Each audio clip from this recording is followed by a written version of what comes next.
Hello students, आज हम आपको पढ़ाएंगे हिंदी। अब सबसे पहले बात आती है कि हिंदी शब्द की उत्पत्ति कहाँ से हुई। हिंदी शब्द की उत्पत्ति उत्तर पश्चिम में सिंधु नदी से संबंधित है। सिंधु नदी ईरान फारस के लोग सिंधु को हिंदू कहकर पुकारते थे। हिंदी में फारसी भाषा के शब्द कारक प्रत्यय ई लगाने से हिंदी बना है। हिंदी का अर्थ है हिंद देश के निवासी। जो सिंधु क्षेत्र प्रदेश में लोग रहते थे उनको ईरान के लोग हिंदुस्तानी कहकर पुकारते थे, इसी से हिंदी शब्द बना है। हिंदी शब्द मूलतः फारसी का शब्द है। क्वेश्चन आता है कि हिंदी मुख्यतः किसका शब्द है, तो हिंदी मुख्यतः फारसी का शब्द है। हिंदी की लिपि कौन सी है? हिंदी की लिपि देवनागरी लिपि है। कुछ लोग हिंदी को हिंदी भाषा में दिखाने की पत्ती, जैसे हनन करने वाला, हिन का अर्थ, और दू का अर्थ है दुष्ट, यानी दुष्टों का हनन करने वाला। इसी तरह से हीनों का दलन करने वाला। परंतु इस चीज़ के कोई अभी तक प्रमाण प्राप्त नहीं हुए जिससे हम ये कह सकें कि हिंदी का जो विकास हुआ वो हिंदी भाषा से ही हुआ।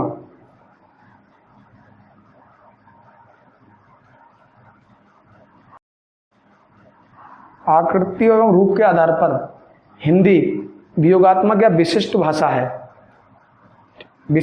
है। देवनागरी लिपि की उत्पत्ति किससे मानी जाती है?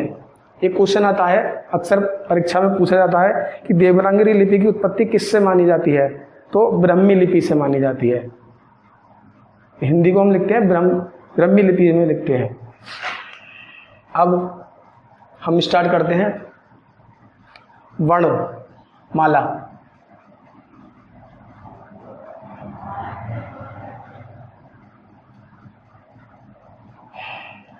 वर्णमाला, जैसे हम फूलों को एक एक कर माला बनाते हैं, उसी तरह से शब्दों को मिलाकर वर्णमाला तैयार होती है। यानी जिन ध्वनियों के उच्चारण में, अब वर्णमाला के दो भेद होते हैं, स्वर और व्यंजन। आज हम आपको बात करेंगे स्वर की। अब स्वर क्या होते हैं? स्वर और व्यंजन, इनकी परिभाषा पहले देख लेते हैं। स्वर की परिभाषा, जिन ध्वनि के उच्चारण में किसी अन्य वर्ण की सहायता नहीं ली जाती। जिन ध्वनियों के उच्चारण में किसी अन्य वर्ण की सहायता नहीं ली जाती उन्हें स्वर कहते हैं। और व्यंजन, जिन ध्वनि के उच्चारण में स्वरों की सहायता ली जाती है उसे व्यंजन कहते हैं। अब स्वर, कितने स्वर हैं? स्वरों की संख्या 11 बताई गई है। और टोटल स्वर जो हैं हमारे वो 13 हैं। व्यंजनों की संख्या 52 बताई गई है। यहाँ हम आज बात करेंगे पर के भेद की। स्वर के भेद कितने होते हैं? सबसे पहले स्वर के भेद में उच्चारण के समय या मात्रा के आधार पर 3 भेद होते हैं। कौन कौन से? सबसे पहले ह्रस्वर, दूसरा दीर्घ स्वर, तीसरा प्लुत स्वर। ह्रस्वर में एक मात्रा का समय, जिसके उच्चारण में एक मात्रा का समय लगे या एक चुटकी में जो अक्षर बोले जाएं उनको ह्रस्वर कहते हैं। जैसे आ, ई, उ, ऋ, ये 4 अक्षर हैं जिसको ह्रस्वर कहते हैं। नंबर 2 दीर्घ स्वर, जिनमें 2 मात्रा का समय लगे या 2 चुटकी के बराबर समय लगे उसको दीर्घ स्वर कहते हैं। जैसे आ, ई, उ, ए, ओ और औ, ये अक्षर जो हैं दीर्घ स्वर कहलाते हैं। तीसरे टाइप के होते हैं प्लुत स्वर। ह्रस्वर से 3 गुना समय जो उच्चारण में लेते हैं उनको हम बोलते हैं ह्रस्वर। इसके आगे और पीछे 3, हिंदी का अक्षर 3, इसके आगे और पीछे 3 लगा होता है। जैसे हे प्रभु में लास्ट में 3 लिख देते हैं। और ओम बीच में 3 लिखा होता है। तो इसमें तो लास्ट में जो होगा प्रभु वो प्लुत स्वर होगा और इसमें शुरू का प्लुत स्वर होगा। प्रथम स्वर जो होगा वो प्लुत स्वर होगा और इसमें लास्ट अक्षर जो होगा वो प्लुत स्वर होगा। के आधार पर पहला टाइप में मैंने आपको बताया ह्रस्वर, दीर्घ स्वर और प्लुत स्वर। ये तीनों एक दोबारा याद करिए आप लोग। पहले एक मात्रा एक चुटकी में जिसका जितना समय लगे, फिर दूसरा दीर्घ स्वर 2 चुटकी का समय, तीसरा ह्रस्व स्वर से जिसमें 3 गुना समय लगे उच्चारण में, वो प्लुत स्वर होते हैं। अब मूल स्वर कौन कौन से हैं? उत्पत्ति के आधार पर 2 टाइप के हैं। कौन कौन से? मूल स्वर और संधि स्वर। मूल स्वर कौन से होते हैं? मूल स्वर होते हैं आ, ई, उ और ऋ। ये चारों मूल स्वर माने गए हैं, हिंदी भाषा के मूल स्वर माने गए हैं। ये हिंदी भाषा के मूल स्वर माने गए हैं। और जिनकी उत्पत्ति अन्य स्वरों से नहीं हुई है उनको हम कहते हैं मूल स्वर। जिनकी उत्पत्ति अन्य स्वरों से नहीं हुई है उनको मूल स्वर कहते हैं, जैसे आ, ई, उ और ऋ। संधि स्वर, जिनकी उत्पत्ति मूल स्वरों के संयोग से होती है, जिनकी उत्पत्ति मूल स्वरों के संयोग से होती है, उसको संधि स्वर कहते हैं, उसको संधि स्वर कहते हैं। जैसे आ मिलाकर बनता है बड़ा आ, दूसरा छोटी ई दोनों मिलाकर बनेगा बड़ी ई।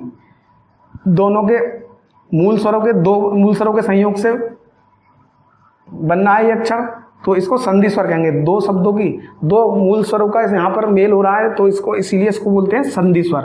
उ प्लस उ बराबर बड़ा उ, आ प्लस ई बराबर ए, उ प्लस आ प्लस उ बराबर ओ, आ प्लस ओ बराबर औ। तो ये सारे संधि स्वर कहलाएंगे।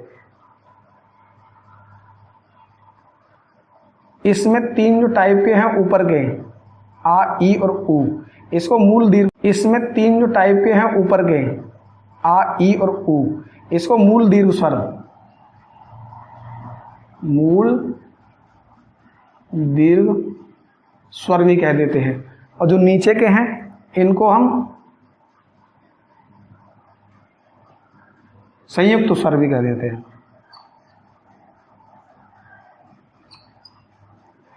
संयुक्त स्वर भी कह देते हैं। संधि स्वर में 2 टाइप हो गए, मूल दीर्घ स्वर और संयुक्त स्वर।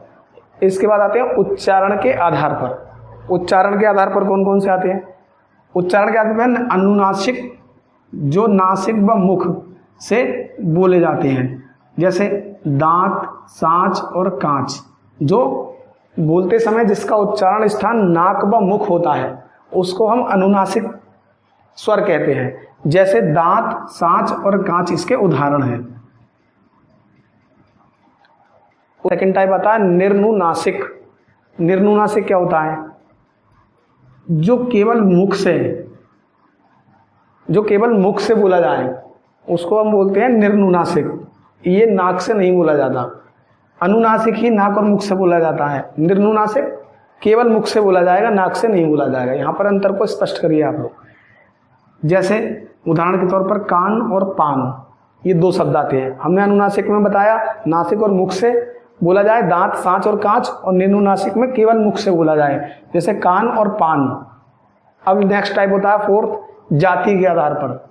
जाति के आधार पर भी 2 भागों में बांटा गया है इसको। कौन कौन से? सवर्ण और असवर्ण। सवर्ण में स्थान व प्रत्यय समान। जैसे स्थान और प्रत्यय समान का मतलब जैसे आ, ई, उ, इसके उदाहरण हैं। जैसे आ समान है एक तरह से, ई ये भी समान, उ ये दोनों समान, यानी स्थान में प्रत्यय जिसका समान होगा वो सवर्ण स्वर कहलाएंगे। उसके बाद असवर्ण इसमें स्थान व प्रत्यय समान नहीं होगा। इसमें क्या होगा? असवर्ण में स्थान व प्रत्यय समान नहीं होगा। जैसे आ, ई, आ, उ और ई, उ। अभी क्या बताया हमने? दोबारा रिपीट करिए इसको। सवर्ण स्थान में प्रत्यय समान, आ, ई, उ। असवर्ण स्थान में प्रत्यय समान नहीं, जैसे आ, ई, आ, उ और ई, उ। जाति के आधार पर हो गए ये 2 पार्ट। अब आता है मुख की बनावट के आधार पर। मुख की बनावट के आधार पर भी हम इसको 6 भागों में बांटते हैं। कौन कौन से? अग्र स्वर। अब ये बात हो रही है जिह्वा के बारे में। अग्र स्वर, जिह्वा का अग्रभाग, इसमें होता है जिह्वा का अग्रभाग गतिशील होता है। जैसे जिह्वा का अग्रभाग, इसमें होता है जिह्वा का अग्रभाग गतिशील होता है। जैसे आ, ई, बड़ी ई, ए, ये जो उदाहरण है अग्र स्वर के उदाहरण है, इसमें जिह्वा का अग्रभाग गतिशील होता है। इसके उदाहरण क्या बताए? आ, ई, ए और ए। पश्च स्वर दूसरे टाइप के आते हैं। पश्च स्वर जहां जिसमें जिह्वा का पश्च भाग क्रियाशील होता है, या पश्च भाग जिसमें कार्यरत रहता है, उसको पश्च स्वर कहते हैं। जैसे आ, ओ, उ, औ। ये जो अक्षर हैं ये पश्च स्वर कहलाते हैं, जो जिह्वा के पश्च भाग से बोले जाते हैं। नेक्स्ट है हमारा सव्रत स्वर। सव्रत स्वर में मुख खुलता है, मुख कम खुलता है। सव्रत स्वर में मुख जो है कम खुलता है। जैसे उदाहरण इ, उ बोल के देखिए आप लोग, मुख कम खुलेगा, इ, उ कम खुलेगा। दूसरे टाइप के होते हैं अर्ध सव्रत। इसमें अर्ध सव्रत में मुख सव्रत की अपेक्षा अधिक खुलेगा। जैसे सव्रत में कम खुलेगा, सव्रत के बाद अर्ध सव्रत आएगा, इसमें सव्रत की अपेक्षा कुछ अधिक खुलेगा। इसके उदाहरण क्या है? इसके उदाहरण है ए और उ। आप इसको बोलकर भी प्रैक्टिस कर सकते हैं। जैसे मैंने बताया, अग्रस्वर पश्च स्वर जिह्वा के अग्रभाग से, जिह्वा के पश्च भाग से सव्रत मुख कम खुलेगा। आप प्रैक्टिस करेंगे ई और उ। दूसरे टाइप के अर्ध सव्रत, जो सव्रत से कुछ अधिक मुख खुलेगा, जैसे उदाहरण है ए और ओ। इसके बाद आता है विव्रत स्वर। इसमें मुख जो है अधिक खुलेगा, अन्य स्वरों की अपेक्षा उस सबसे ज्यादा खुलेगा। इसका उदाहरण क्या है? आ बोल के देखो कितना मुंह खुलेगा, कितना बड़ा हुआ आ। तो ये विव्रत स्वर। उसके बाद अर्धविव्रत। विव्रत की अपेक्षा इसमें जो है ए और औ। ये दो उदाहरण हैं, ए और औ। यहां बात आती है।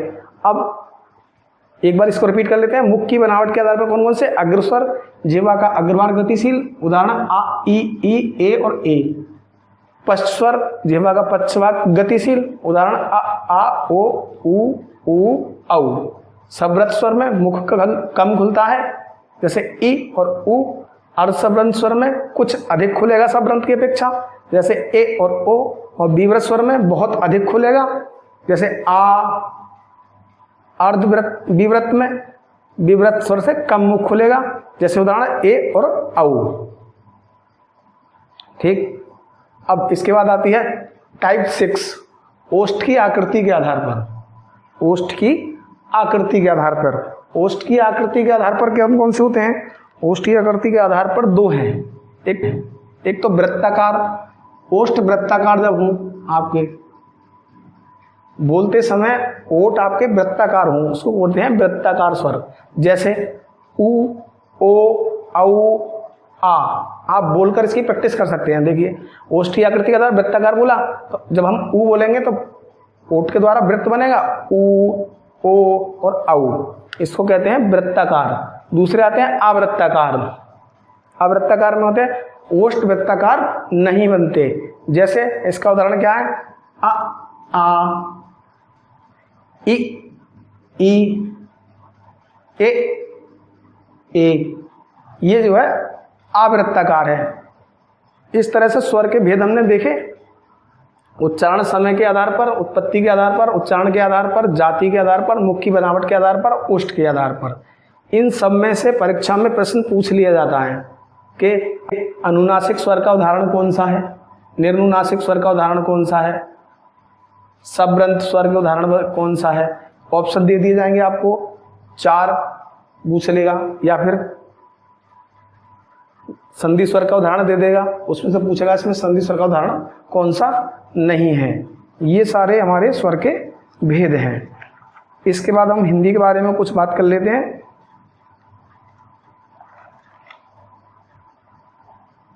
कुछ इंपॉर्टेंट फैक्ट्स अबाउट हिंदी। कौन कौन से,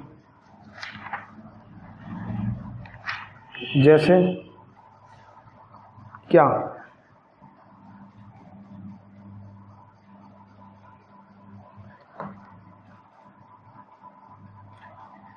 हिंदी को राजभाषा के रूप में 14 सितंबर 1949 को स्वीकार किया गया।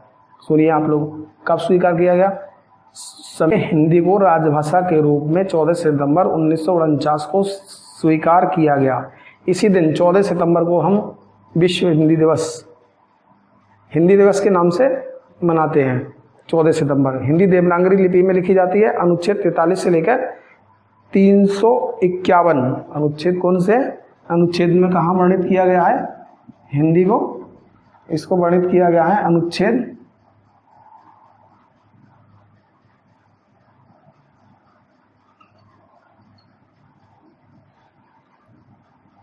343 से 351 तक राजभाषा संबंधी प्रावधान संविधान में दे रखे हैं। देवनागरी टाइप अक्षर सर्वप्रथम 1667 में कहाँ तैयार हुए? यूरोप में तैयार किए गए। देवनागरी टाइप अक्षर सर्वप्रथम 1667 में यूरोप में तैयार किए गए। लंदन विश्वविद्यालय का school of oriental and African studies सबसे प्राचीन संस्था है जिसमें हिंदी पढ़ाने की व्यवस्था है। विश्व में बोले जाने वाली भाषाओं में हिंदी का दूसरा स्थान है। ये कुछ फैक्ट्स थे हिंदी के बारे में। कुछ और पॉइंट्स। विश्व हिंदी सचिवालय की स्थापना पोर्ट लुई मॉरिशस में हुई थी। फिजी को राजभाषा बनाने वाला दुनिया का पहला देश है। फिजी हिंदी को राजभाषा बनाने वाला पहला देश है। कौन सा है? पहला देश। हिंदी कौन से परिवार की भाषा है? क्वेश्चन आ जाता है तो हिंदी भारोपीय परिवार की भाषा है। किसकी? भारोपीय, भारोपीय परिवार की भाषा है। अब भारोपीय परिवार की भाषा है हिंदी।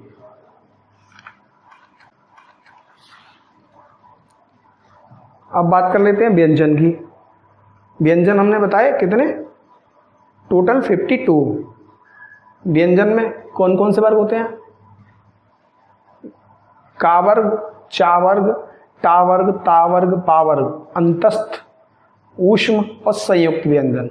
इन सबको जोड़कर हम देखें तो कुल 52 हमारे व्यंजन निकल कर आते हैं। का वर्ग में का, खा, गा, घा, डा, कुल कितने हुए? 5। और चा वर्ग में चा, छा, जा, झा, या, कुल कितने हुए? 5। तो दोनों को मिलाकर हुए का और चा वर्ग 10। उसका टा वर्ग टा, ठा, डा, डा, डा, ये 5। उसका ता वर्ग ता, था, दा, धा, ना, ये 5। फिर पा वर्ग पा, फा, बा, भा, मा। तो ये टोटल मिलाकर हुए का, चा, टा, ता, पा। इन पांचों वर्ग को मिलाकर 25 यानी 25 व्यंजन हुए। उसके बाद अंतस्थ आते हैं। कौन से? या, रा, ला, वा। अंतस्थ कौन से व्यंजन होते हैं? या, रा, ला, वा, ये होते हैं 4। उसके बाद आते हैं ऊष्म व्यंजन। ऊष्म व्यंजन में कौन से होते हैं? श, सा, सा, हा, ये भी टोटल कुल होते हैं 4। उसके बाद आते हैं संयुक्त व्यंजन। कौन से? छा, त्रा, ज्ञा और स्रा। ये भी संख्या कितनी होती है? 4। तो इन तीनों को मिलाकर अगर तीनों में 4-4 है, इनको तीनों को मिला दें तो ये हो जाते हैं टोटल 12। तो 25 और 12 कितने हुए?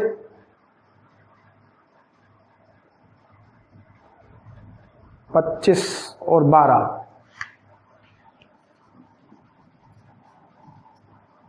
37 हो गए। 37, 25 और 12 हो गए 37। और 2 हमारे हो जाते हैं डा और डा, द्विगुण व्यंजन।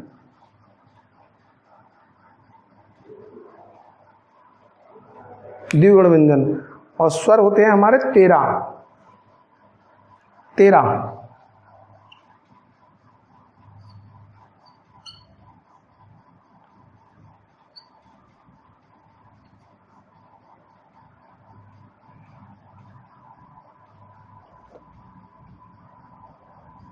टोटल हुए 52। टोटल कितने हुए हमारे? 52 व्यंजन हो जाते हैं। इसी तरह से 52 हमारे व्यंजन हमारे हो जाते हैं।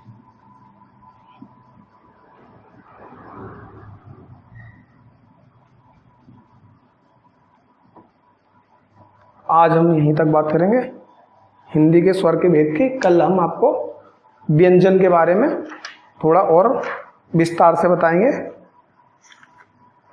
व्यंजन किस तरह से काम करता है।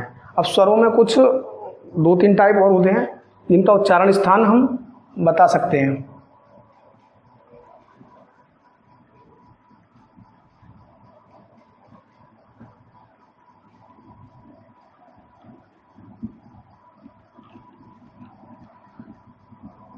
हिंदी सभी पेपरों में समान रूप से आती है। हर कंपटीशन में हिंदी के क्वेश्चन पूछे जाते हैं।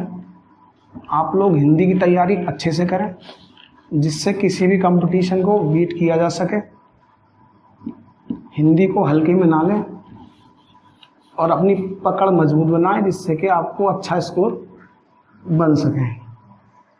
अब देखिए कंठ से कौन कौन से बोले जाते हैं? स्वर कंठ से और आ। दूसरे टाइप के होते हैं तालु से कौन से बोले जाते हैं?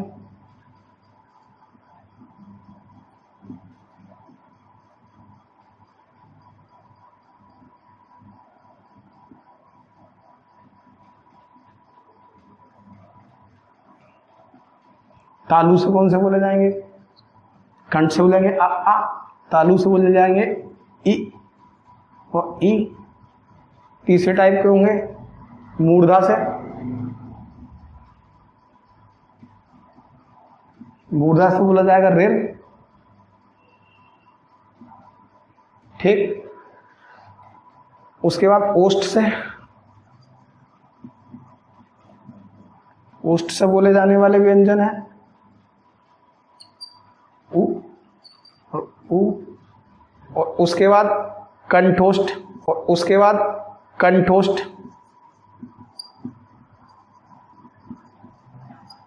बोले जाने वाला व्यंजन है ओ औ। ये दो हैं। एक बात याद रखिए कि दंत से कोई भी स्वर नहीं बोला जाता। दंत से कोई भी स्वर नहीं बोला जाता।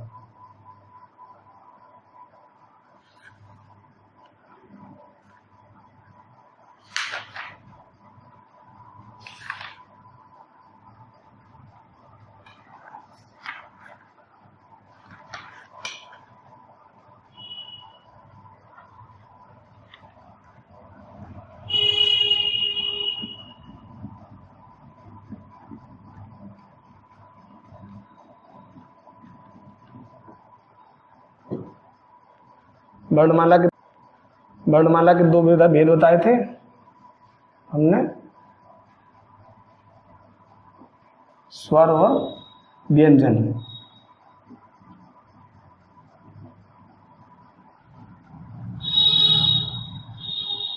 का वर्ग के अंतर्गत कौन कौन से आएंगे?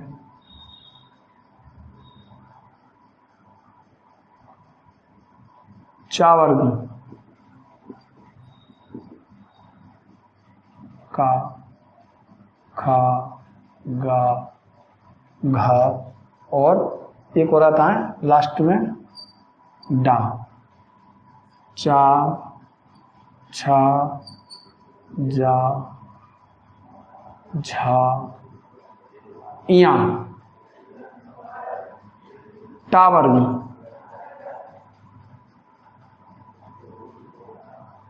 टा, ठा, डा, ढा और अड़ा। ता वर्ग में कौन से आते हैं? ता वर्ग में देखिए ता, था, दा, धा और ना। पा वर्ग पा, फा, बा, भा और मा। अब आते हैं अंतस्थ। अंतस्थ में कौन कौन से आते हैं? व्यंजन की बात हो रही है यहाँ पर। कौन से व्यंजन आते हैं अंतस्थ में? एक तो आता है या, दूसरा रा, तीसरा ला और वा। ये इनको हम कहते हैं अंतस्थ व्यंजन। उसके बाद आते हैं ऊष्म व्यंजन। श, सा और एक लास्ट में हा। इनको हम बोलते हैं ऊष्म व्यंजन। ठीक। उसके बाद आते हैं संयुक्त व्यंजन। संयुक्त में कौन कौन से होते हैं? जैसे छा, तेरा, ज्ञा और स्रा। ये 4 अक्षर जो है संयुक्त व्यंजन बोले जाते हैं। छा किससे मिलकर बना है? छा मिलकर बना होता है का प्लस सा से। ठीक दिखाई दे रहा है आप लोगों को? त्रा किससे मिलकर बना होता है? त्रा मिलकर बना होता है ता प्लस रा से। ज्ञा किससे मिलकर बना होता है? ज्ञा मिला होता है जा। ज प्लस यहां से यहां खाली, ये जो यहां होता है चा छा जा झा यहां, इससे मिलकर होता है जा प्लस यहां ज्ञा। स्रा किससे मिलकर बना होता है? श प्लस रा से। ये तुम्हारे संयुक्त अक्षर बोले जाएंगे हमारे। छा का प्लस शा, त्रा ता प्लस रा, ज्ञा जा प्लस या, और स्रा शा प्लस रा। यहां पर टोटल हो जाते हैं हमारे 25 व्यंजन। ठीक, 4 ये और 4 ये, कितने हो गए? 16। टोटल कितने हो जाते हैं? 16।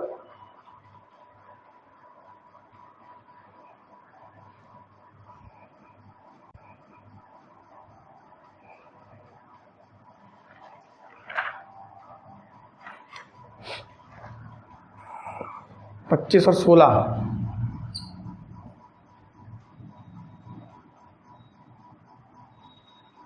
41 और 11 स्वर 52 हो गए यहाँ पर 52। ठीक है, तो इनकी टोटल संख्या कितनी हो जाती है? 52।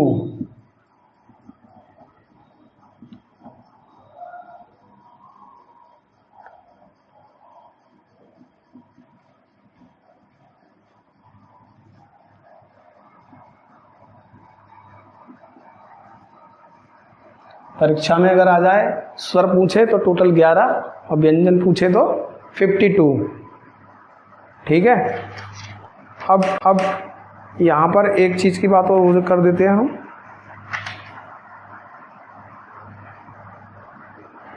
ये समझ में आ गया सबके? इसके बारे में अब हम आपको कल के लेक्चर में थोड़ा विस्तार से बताएंगे कि इसको क्या बोलते हैं, किस तरह से बोलते हैं। ये सब हम आपको कल के लेक्चर में बताएंगे।